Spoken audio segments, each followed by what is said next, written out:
तो फ्रेंड्स, क्या आपको भी लगता है कि कंटेंट क्रिएटर के लिए एक यूट्यूब चैनल के जरिए एक साल में 1 करोड़ रुपए कमाना पॉसिबल है? बिल्कुल पॉसिबल है, लेकिन देखिए तब पॉसिबल नहीं है जब आप एक ऑर्डिनरी क्रिएटर की तरह सोचते हैं। देखिए ऑर्डिनरी क्रिएटर और जो ऑर्डिनरी क्रिएटर है वो सिर्फ व्यूज के बारे में सोचते हैं, सब्सक्राइबर्स के बारे में सोचते हैं, या फिर एक वीडियो वायरल हो जाए उसके बारे में सोचते हैं। लेकिन जो स्मार्ट क्रिएटर्स है ना, वो एक सिस्टम जनरेट करते हैं, उसके साथ चलते हैं वो। Hello everyone, I am Lakshmi and welcome to my today's blog. तो फ्रेंड्स, आज के इस ब्लॉग में हम बात करेंगे कि क्या किसी भी कंटेंट क्रिएटर के लिए, क्या एक यूट्यूबर के लिए एक साल में अपने यूट्यूब चैनल के जरिए 1 करोड़ रुपए कमाना पॉसिबल है कि नहीं। देखिए, अगर आप बिगिनिंग की बात करेंगे, स्टार्टिंग की बात करेंगे, तो नो डाउट ये बहुत चैलेंजिंग होगा किसी भी कंटेंट क्रिएटर के लिए। अगर कोई भी सोचता है कि भाई मैं आज एक कंटेंट क्रिएटर बन जाता हूँ तो मैं एक साल में 1 करोड़ रुपए कमा सकता हूँ, पॉसिबल है, मैं ये नहीं बोल रहा हूँ इम्पॉसिबल है, लेकिन उस जो बिगिनर्स के लिए थोड़ा सा चैलेंजिंग जरूर होगा।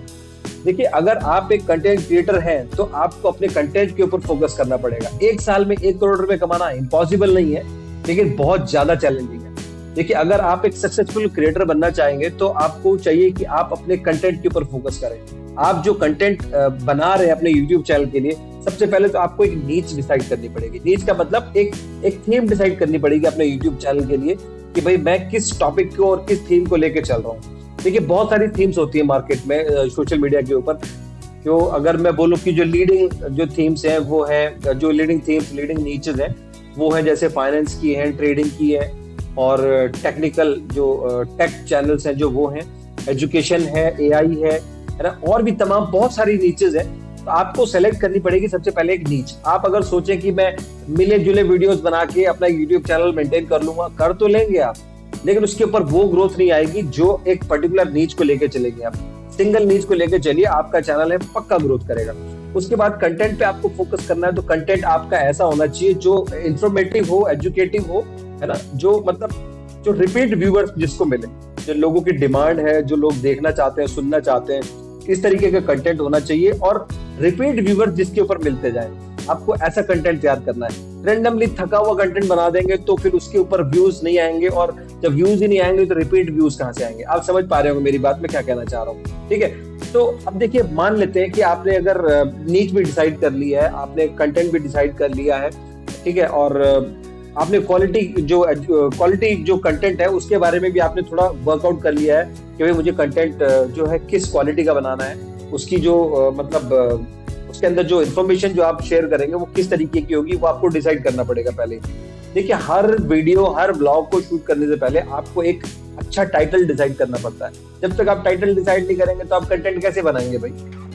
किसी भी कंटेंट को बनाने से पहले आपको उस कंटेंट का टाइटल डिसाइड करना पड़ेगा कि आज मैं इस वीडियो में इस पर्टिकुलर बारे में बात करने जा रहा हूँ, तभी तो आपका जो कंटेंट है वो फ्रूटफुल होगा और उसमें ग्रेविटी आएगी। आप समझ पा रहे हैं। तो आपको एक अच्छा टाइटल डिसाइड करने की जरूरत है, और टाइटल डिसाइड करने के बाद जो आप कंटेंट क्रिएट कर लेंगे, उसके बाद वीडियो के अंदर एक डिस्क्रिप्शन का एक कॉलम होता है। आपको डिस्क्रिप्शन भी बहुत मतलब इंप्रेसिव लिखना है, ताकि जो कोई भी व्यूअर है वो अगर आपका वीडियो का जो डिस्क्रिप्शन है अगर उसको देखे पढ़े तो उसको समझ में आना चाहिए कि वीडियो किस बारे में है। और जो टेक्निकल जो टर्म्स है मैं बता रहा हूँ, टैग्स आपको लगाने आने चाहिए। आप अगर अपने वीडियो में रिलेवेंट टैग्स लगाएंगे, और मतलब ऐसे टैग्स जो मतलब मोस्टली सर्च किए जाते हैं उस वीडियो के टॉपिक से रिलेटेड, तो आपका जो वीडियो है नो डाउट ट्रेंडिंग में जाएगा और अपने आप जाएगा। आप उसको वायरल करने के पीछे मत लगिए, आप कंटेंट पे फोकस कीजिए, वायरल अपने आप हो जाएगा। समझ पा रहे हैं। इससे भी जो इंपॉर्टेंट है वो है वीडियो का थंबनेल। अगर आपने अपने YouTube चैनल के ऊपर जो भी आप कंटेंट पोस्ट कर रहे हैं, जो भी वीडियो पोस्ट कर रहे हैं, अगर आपने उस वीडियो के ऊपर एक अच्छा और इंप्रेसिव अगर थंबनेल लगाया, तो समझ लीजिए कि आपका 90% काम आपका थंबनेल कर देता है। तो थंबनेल और जो टैग्स होते हैं वीडियो के, ये बहुत बड़ा रोल प्ले करते हैं। अगर आप एक कंटेंट क्रिएटर हैं तो आप समझ पा रहे होंगे मैं क्या कहना चाह रहा हूँ। तो सिर्फ एक YouTube चैनल के भरोसे अगर साल भर में अगर आपने मेहनत कर ली, देखो आपको लग रहा होगा कि यार मेहनत तो सब करते हैं, फिर हम कैसे सक्सेसफुल होंगे, बाकी लोग क्यों नहीं हुए। देखिए, जैसे हर चीज में डिसिप्लिन की जरूरत पड़ती है, वैसे ही YouTube चैनल के ऊपर भी डिसिप्लिन की जरूरत पड़ती है। आपको देखिए कंसिस्टेंट होना पड़ेगा। ऐसा नहीं कि एक वीडियो आज डाल दिया, उसके बाद जेब में हाथ डाल के घूम रहे, 10 दिन के बाद एक दूसरा वीडियो आया। नो, आपको डेली अपडेट करना है अपने चैनल के ऊपर, कंटेंट को डेली अपडेट करना है। कोशिश कीजिए कि आप 1 या 2 ब्लॉग्स डेली पोस्ट कर पाओ। आप डिसाइड कर लीजिए कि एक मैं मॉर्निंग में एक ब्लॉग पोस्ट करूंगा अपने चैनल पर, एक इवनिंग में करूंगा। तो आपको ये कंसिस्टेंसी मेंटेन करनी पड़ेगी विद टाइमिंग्स।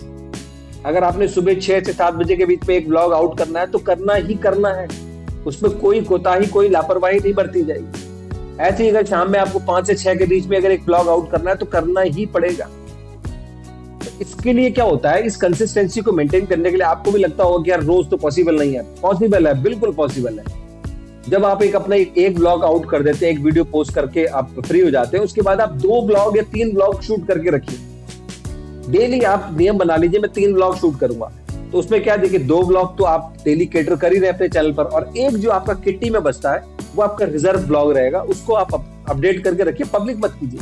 कहने का मतलब है किसी दिन अगर आपको कभी लगता है, अनईजी फील होता है, आपकी जो रिदम ब्रेक हो रहा है, उस समय जो आपके किट्टी में जो आपने रखे हुए ना ब्लॉग्स, उनको उठा के आप उसको पोस्ट कीजिए। तो कहने का मतलब है आपको कंसिस्टेंसी मेंटेन करनी ही पड़ेगी। अगर आप कंसिस्टेंसी मेंटेन नहीं कर सकते, टाइमिंग मेंटेन नहीं कर सकते, क्वालिटी मेंटेन नहीं कर सकते, तो फिर काहे के कंटेंट क्रिएटर है आप।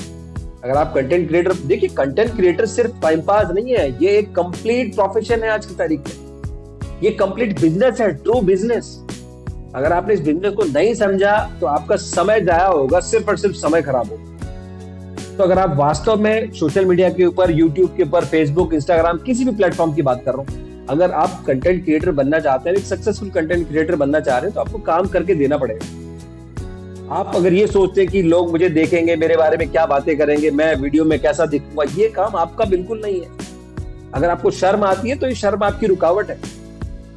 आप सक्सेसफुल हो ही नहीं सकते अगर आप शर्म को नहीं छोड़ेंगे। तो आपको चाहिए कि शर्म को छोड़ दीजिए और अपना काम कीजिए।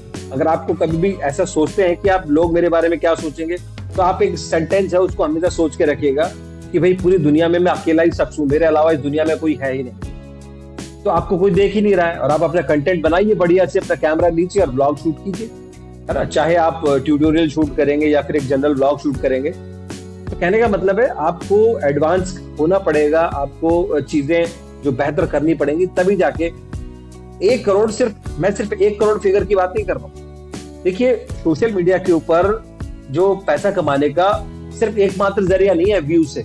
आपको क्या लगता है सिर्फ व्यू काउंट से पैसा आता है? नहीं, व्यू काउंट तो कुछ भी नहीं है। व्यू काउंट के अलावा भी इतने अपॉर्चुनिटी है जो सोशल मीडिया के ऊपर अर्निंग की, मतलब आपको यकीन नहीं आएगा। देखिए ब्रांड प्रमोशन है और क्या कहते हैं एफिलिएटेड मार्केटिंग है और बहुत सारे, मतलब मुझे तो याद भी नहीं आ रहा कितने तरीके के उसमें ऑप्शंस हैं अवेलेबल जो आपको अर्निंग के लिए, आपको मतलब other than your AdSense revenue, है ना। जो व्यू काउंट के अलावा बहुत तरीके से आपको इनकम मिलती है ना। तो मैं अभी थोड़ी देर पहले एक बार मैं चेक भी कर रहा था, मैं आपको बता भी दूंगा कि भाई कौन कौन से ऐसे मतलब तरीके हैं जिनके जरिए आप what you call that income generate होती है और YouTube में आपकी जो इनकम है वो बढ़ेगी। तो वो कौन कौन से जरिए होते हैं उसके पर बात कर लेते हैं। देखो एड रेवेन्यू होता है, स्पॉन्सरशिप्स होती है, एफिलिएटेड मार्केटिंग होती है, कोर्सेज होते हैं, मेंबरशिप होती है ना, और ट्रेडिंग कम्युनिटीज होती है, उसके थ्रू आता है, ब्रांड डील्स होती है, उसके थ्रू आपको इनकम जनरेट होती है, और डिजिटल प्रोडक्ट्स होते हैं उसके जरिए भी होती है। तो कहने का मतलब है अर्निंग के बहुत सारे जरिए अवेलेबल हैं यूट्यूब के ऊपर या किसी भी सोशल मीडिया प्लेटफॉर्म के ऊपर, ठीक है। तो आपको फोकस करना है सिर्फ कंटेंट के ऊपर, कंसिस्टेंसी के ऊपर, डिसिप्लिन के ऊपर। आप देखिए अगर मैं आपको सच्ची बात बोलूं ना, अगर एक बार के लिए आपका अगर कंटेंट 19 भी हुआ ना, हल्का भी हुआ तो चलेगा, लेकिन आप कंसिस्टेंसी ब्रेक नहीं करें। सुबह अगर आपने 6 बजे ब्लॉग आउट करना है तो उसके लिए आपको रात को 3 बजे तक उठना पड़े, 4 बजे तक उठना पड़ेगा। उस कंसिस्टेंसी को अगर आपने मेंटेन कर लिया ना, यूट्यूब आपको ना शिखर पे पहुंचा देगा और आपको पता भी नहीं चलेगा ओवरनाइट सक्सेस कैसे मिलती है ना। तो फ्रेंड्स अगर आप आज का ब्लॉग आपको पसंद आया तो ब्लॉग को लाइक कीजिएगा, शेयर कीजिएगा जितना ज्यादा कर सकते हैं। चैनल पर नए हैं तो सब्सक्राइब करना मत भूलिएगा। See you in the next blog, bye bye.